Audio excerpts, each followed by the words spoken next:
Hello दोस्त, आपका स्वागत है मेरे YouTube channel BM study point में। तो आज हम लोग झारखंड एकेडमिक काउंसिल रांची का जो है उसका मॉडल क्वेश्चन पेपर देखेंगे 10 क्लास का, ठीक है, जो कि गणित का होने वाला है। ठीक है, इनकी 2026 एग्ज़ाम में जो क्वेश्चन किस तरह से आएंगे उसका जो मॉडल है, वो मॉडल पेपर है, उसको दे दिया गया है वेबसाइट पर काफ़ी समय पहले ही। तो आज हम लोग इसका केवल ऑब्जेक्टिव क्वेश्चन देखेंगे, ठीक है, और किस किस टाइप में क्वेश्चन आएंगे वो देखेंगे। ठीक है, सेम टू सेम इसी तरह से क्वेश्चन आएंगे, ठीक, जिसका जो पैटर्न है, ठीक है, इनकी सजावट जो है क्वेश्चन का वो इसी तरह रहेगा, केवल इसके प्रश्न हैं वो चेंज रहेंगे। ठीक है, हो सकता है कोई कोई इसमें से भी आ जाए, ठीक है, लेकिन इसका जो पैटर्न है, जो इसका सजावट है वो सेम टू सेम रहेगा। ठीक है, चलिए इसका कुछ निर्देश देखते हैं जो लिखा हुआ है। इसमें इसका खंड रहेगा, यानी कि सेक्शन रहेगा जो A, B, C और D में बांटा हुआ रहेगा। ठीक है, जिसमें से कुल प्रश्न जो है हमारा रहेगा 52 को, यानी कि 1 से लेकर 52 क्वेश्चन रहेंगे। ठीक है, जिसमें खंड A में 1 से 30 तक का प्रश्न रहेगा जो केवल एक एक नंबर का रहेगा, और सारा का उत्तर देना जरूरी है। ठीक है, और सब में 4 विकल्प रहेंगे। ठीक है, विकल्प रहेंगे, यानी कि इसमें टिक मारने का टाइप में रहेगा, एक एक नंबर का लिखना रहेगा। टिक नहीं मारना है, यानी कि छांटना है और लिखना है और नीचे उत्तर पुस्तिका में। ठीक है, सेक्शन B में, यानी कि खंड B में हम लोग का 31 नंबर क्वेश्चन से लेकर 38 नंबर क्वेश्चन तक रहेगा, जिसका नाम रहेगा लघु उत्तरीय प्रश्न। ठीक है, इसमें हम लोग को 6 प्रश्नों के उत्तर जो है वो देना होगा, जो केवल 2-2 नंबर के रहेंगे सारे। ठीक है, उसके बाद सेक्शन C में जो है वो हमारा क्वेश्चन नंबर 39 से लेकर 46 तक रहेंगे। ठीक है, जिसको हम लोग बोलेंगे लघु उत्तरीय प्रश्न। ठीक है, ये भी 6 प्रश्न का उत्तर देना होगा इसमें से भी, और सारे प्रश्न जो हैं वो 3-3 नंबर के रहेंगे। सेक्शन D में, यानी कि खंड D में जो है वो 47 से 52 क्वेश्चन नंबर तक रहेंगे, जिसका नाम रहेगा दीर्घ उत्तरीय प्रश्न। ठीक है, इनके केवल 4 प्रश्न के उत्तर देने होंगे, जो केवल 5-5 नंबर के रहेंगे। ठीक है, इसके बाद हम लोग इसका प्रश्न देखेंगे जिसका खंड A है। ठीक है, इस वीडियो में केवल हम लोग खंड A का प्रश्न सब देखेंगे, और बाकी प्रश्न जो बचे हैं उनको नेक्स्ट वीडियो में देखेंगे, अगली वीडियो में देखेंगे। ठीक है, लेकिन इस वीडियो को आप अगर देखते हैं ध्यानपूर्वक तो लाइक ज़रूर करें, जिससे हमारा मोटिवेशन बढ़ते रहे और आपके लिए इस तरह से जो प्रश्न हैं वो समझाते रहे। जैसे कि हमारा पहला क्वेश्चन जो बोल रहा है, प्रश्न जो बोल रहा है वो PZ बराबर Z² माइनस 64 के शून्यक है। ठीक है, जब भी शून्यक का बात आता है तो हम लोग इसमें PZ बराबर 0 लिखते हैं। ठीक है, और PZ का मान हमारा यहाँ पे दिया हुआ ये वाला। ठीक है, तो इसी से हम लोग उसका उत्तर निकालेंगे, यानी कि Z² माइनस 64 बराबर 0 कर देंगे, और 64 को वो साइड लेके जाएंगे तो प्लस में जाएगा, यानी कि Z² बराबर 64 हो जाएगा। ठीक है, और ये स्क्वायर है, वो ये जो Z में स्क्वायर है वो 64 की ओर चला जाएगा तो हमारा रूट में 64 हो जाएगा, और जब 64 का हम लोग रूट निकालेंगे तो 8 आएगा। ठीक है, क्या आ जाएगा इसका उत्तर? 8 आ जाएगा। ठीक है, तो इसका उत्तर जो है वो हमारा A नंबर 8 आ जाएगा। ठीक है, ±8। ठीक है, अगला क्वेश्चन जो है वो हमारा 2 नंबर में दिए गए बिंदुओं P ब्रैकेट P 0, 6 बिंदु Q 7, 0 एवं बिंदु R 5, 0 में कौन बिंदु अक्ष X को प्रतिच्छेद करता है।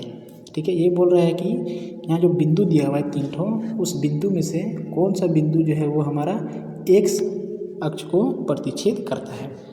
ठीक है, देखिए इस तरह से हमारा लाइन रहता है, जानते हैं सभी कोई। ठीक है, ये हमारा Y अक्ष होता है और ये हमारा X अक्ष होता है।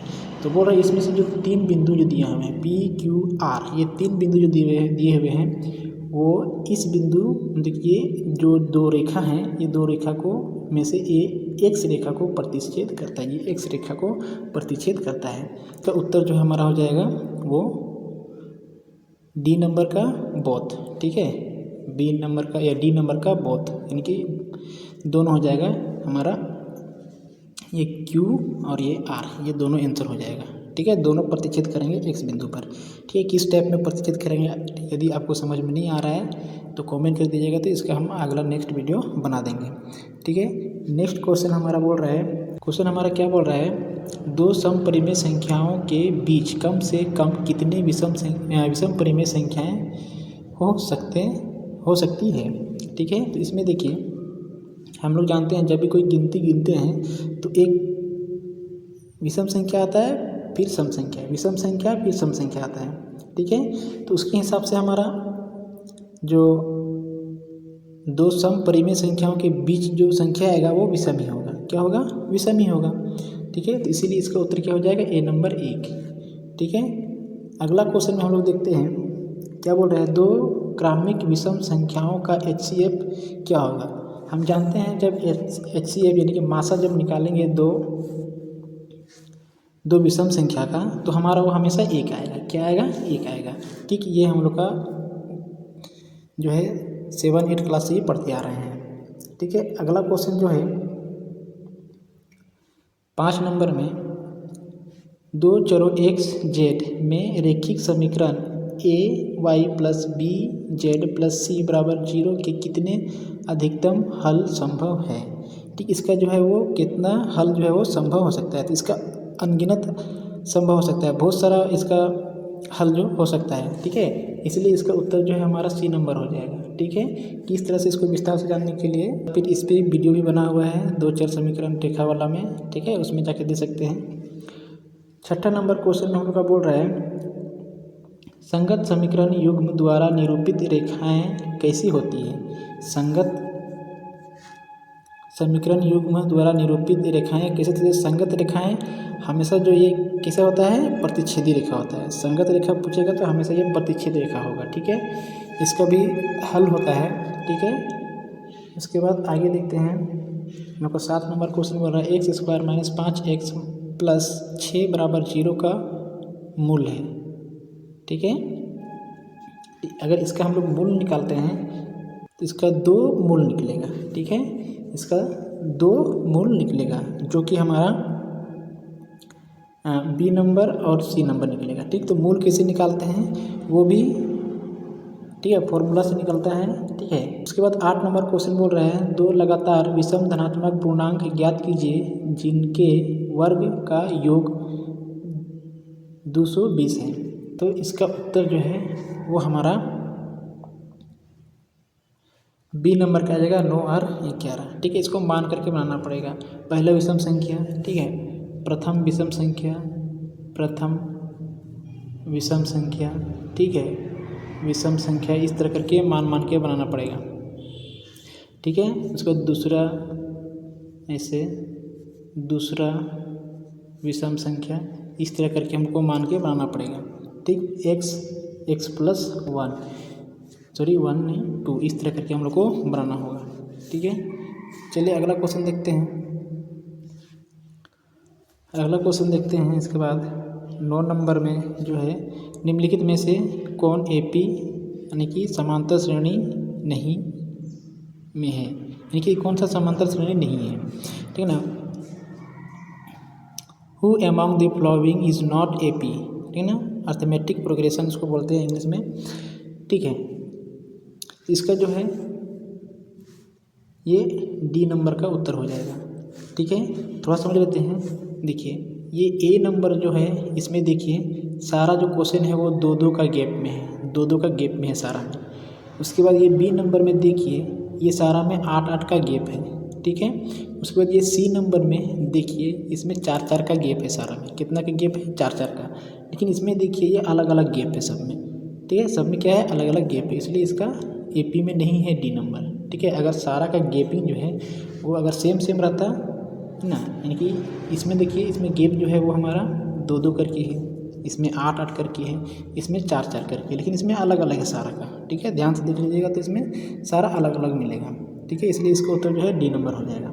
10 नंबर में क्या बोल रहा है, 1, 4, 7, 10 के 28वें पद का मान। इसका जब 28वें पद का मान निकालेंगे तो हमारा इसमें C नंबर का उतर जाएगा 82। ठीक है, कितना आएगा सी नंबर का 82। इसका अगला क्वेश्चन देखते हैं 11 नंबर में। दो समरूप त्रिभुजों के क्षेत्रफलों का अनुपात 16:81 है, तो उनकी संगत भुजाओं का अनुपात क्या होगा। ठीक है, यहाँ पे दो समरूप त्रिभुज दिया हुआ है, इसका क्षेत्रफल का अनुपात दिया हुआ है, तो बोल रहे हैं कि इसका जो भुजा होगा उसका अनुपात क्या क्या हो सकता है, क्या क्या होगा। ठीक है, तो इसका हमारा अगर हम लोग सोल्व करते हैं यानी कि बनाते हैं, इसका हल निकालते हैं, तो इसका हमारा सीधा से उत्तर आ जाएगा 4:9। ठीक है, 4:9 में इसका होगा। ठीक है, चलिए अगला क्वेश्चन हम लोग देखते हैं 12 नंबर। समचतुर्भुज के विकर्ण 12 सेंटीमीटर और 16 सेंटीमीटर हैं, इसकी प्रत्येक भुजा की लंबाई होगी। एक समचतुर्भुज के विकर्ण है, समचतुर्भुज है, उसका विकर्ण जो है 2 ठो होगा। विकर्ण समचतुर्भुज दिया हुआ है, चतुर्भुज होगा तो उसका विकर्ण कितना होगा 2 ठो होगा। मान लीजिए ये चतुर्भुज है, ये चतुर्भुज में 2 ठो विकर्ण होंगे। ठीक है, पहला विकर्ण ये वाला, दूसरा विकर्ण ये वाला। ठीक है, तो दोनों का मान जो है वो दिया हुआ है, एक ठो का 12 और एक ठो का 16 सेंटीमीटर में। ठीक है, तो वो इसका प्रत्येक भुजा की लंबाई कितना होगा। ठीक है, तो इसका उत्तर अगर हम लोग हल करेंगे और उत्तर निकालेंगे तो इसका उत्तर 10-10 सेंटीमीटर हो जाएगा। कितना हो जाएगा 10 सेंटीमीटर होगा। ठीक है, 12 का 10 सेंटीमीटर आएगा। ठीक है, उसके बाद हम लोग अगला क्वेश्चन देखते हैं। अगला प्रश्न देखते हैं जो 13 नंबर बोल रहे हैं। 2 अक्षों के प्रतिच्छेदी बिंदु को क्या कहते हैं। 2 अक्ष में अक्षों का जो प्रतिच्छेदी रेखा होता है यानी कि काटता है 2 अक्ष, मान लीजिए ये पहला अक्ष हो गया, ये दूसरा अक्ष हो गया। ठीक है ना, ये पहला मान लीजिए, दूसरा अक्ष मान लीजिए। ठीक है, तो ये दोनों प्रतिच्छेद कर रहे हैं यहाँ पे, तो इस बिंदु जो बीच में है उस बिंदु को हम लोग क्या नाम देते हैं, तो मूल बिंदु नाम देते हैं। क्या नाम देते हैं, मूल बिंदु नाम देते हैं।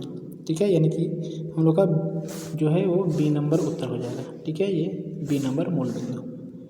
अगला क्वेश्चन देखते हैं 14 में। वाई अक्ष से 8 इकाई युग्म और एक्स अक्ष पर एक बिंदु P स्थित है, तो बिंदु P के निर्देशांक बताइए। ठीक है, इसमें P का निर्देशांक पूछ रहा है। एक्स अक्ष में हमारा 8 है इकाई है और एक्स अक्ष पर एक बिंदु P स्थित है जो बिंदु P के निर्देशांक है। ठीक है, तो इसमें कौन सा बोल रहा है होगा, यानी कि एक्स अक्ष में कौन सा बिंदु, एक्स अक्ष में जो P बिंदु है वहाँ पे कौन सा कि उसका निर्देशांक क्या होगा, उसमें क्या होगा, P की जगह में क्या होगा। ठीक है, इसका उत्तर जो है वो हमारा 8 नंबर का हो जाएगा, या 80, यानी कि उसका इकाई जो है 80। अगला क्वेश्चन देखते हैं हम लोग। यदि 15 में यदि cos A बराबर 3/5 तो sec A का मान ज्ञात कीजिए। ठीक है, इसका अगर हम लोग मान निकालेंगे, ठीक है, तो इसका मान जो है वो हमारा सी नंबर का 3/5 आ जाएगा। कितना 3/5 आ जाएगा। ठीक है, इसमें से कुछ फॉर्मूले हैं, उस फॉर्मूले को हम लोग ध्यान में रखते हुए अगर इसको सोल्व करते हैं, बनाते हैं, हल करते हैं, तो ये हमारा उत्तर कितना आ जाएगा, सी नंबर 5/3। ठीक है,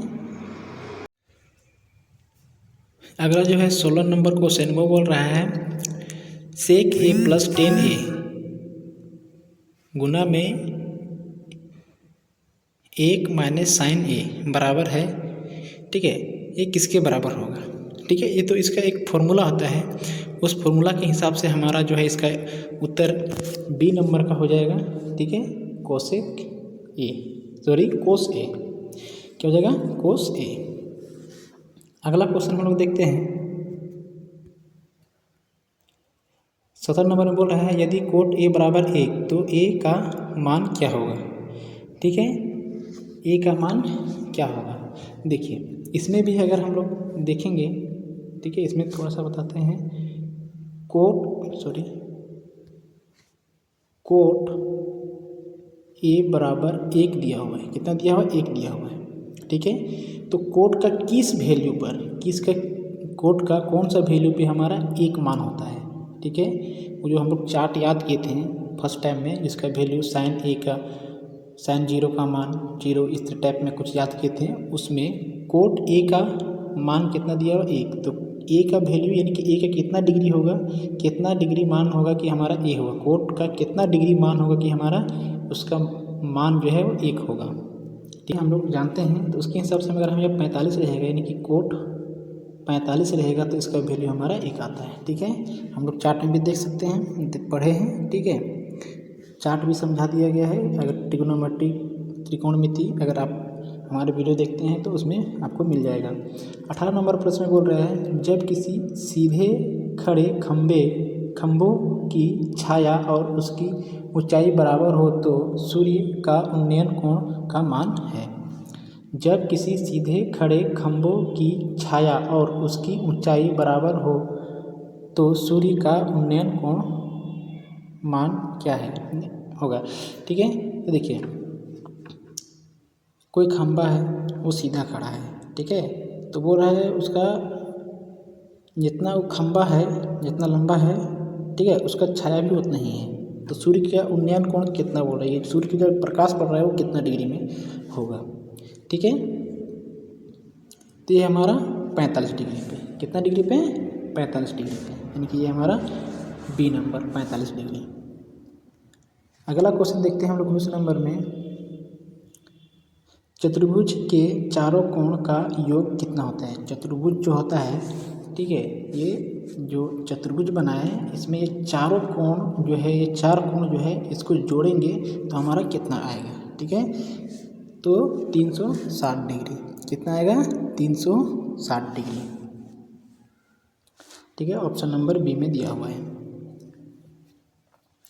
अगला क्वेश्चन अगर हम लोग 19 नंबर देखते हैं, 20 नंबर देखते हैं, तो क्या लिखा हुआ है,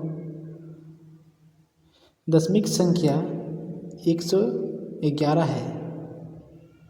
ठीक, दशमिक संख्या 111 है, तो इसका उत्तर जो हमारा है वो डी नंबर का है इनमें से सभी, यानी कि पूर्ण संख्या भी है, प्राकृतिक संख्या भी है और परिमेय संख्या भी है। ये जो संख्या दिया हुआ है ये हमारा सारा है, ठीक है ना।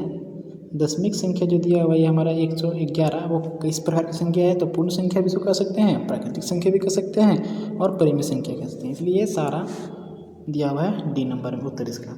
ठीक है, चलिए अगला क्वेश्चन देखते हैं हम लोग 21 नंबर में। क्या 21 नंबर क्वेश्चन बोल रहा है, किसी त्रिभुज ABC के दो भुजा AB बराबर 7 सेंटीमीटर और BC बराबर 4 सेंटीमीटर, तो तीसरा भुजा क्या होगा। क्या बोल रहा है, तीसरा भुजा क्या होगा।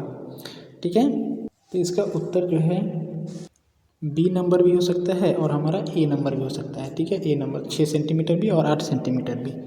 ठीक है, चलिए इसको सोल्व करना पड़ेगा तब जाके ये हमारा 6 और 8 सेंटीमीटर आएगा।